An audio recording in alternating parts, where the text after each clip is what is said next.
សៀមចៅឆ្លៀនពៀនទុនត្រៀនយកដីពីជាតិខ្មែរថ្លៃរស់រងឈឺ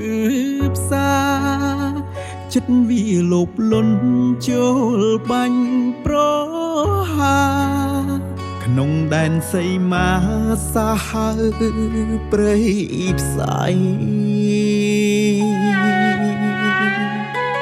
ទំនួញរាខ្មែរចាកឆ្ងាយពីផ្ទះ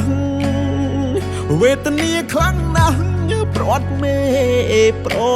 ត់បាជ្រក់ក្នុងជំរំភាសឹកខ្លោចផ្សមហិច្ឆតាចង់បានទឹកដីកម្ពុជាអោកូនខ្មែរអើយយើងត្រូវក្រោកឈរឡើងដើម្បីជាតិយើង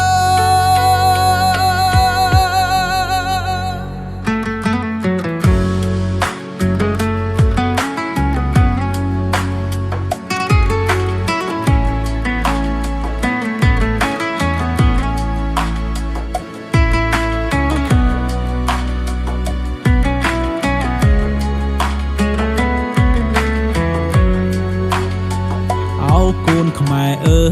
យគុំឡើយនៅត្រឹងពួតដៃញញឹមប្រលឹងអូនតាឲ្យទឹកចិត្តលើរាជារដ្ឋាខ្មែរមិនមរណាចាប្រវត្តិសាស្ត្រវីរៈជនឆ្នើមផ្ដើមសនទេភីខេមរាជុំជាតិដែលចូលថាប់ប្តីយុទ្ធសាស្ត្រឈ្នះខ្មែររួចទុកភ័យខ្មែរបានលបាញ់ល្បីទឹកដីអង្គរកម្ពុជា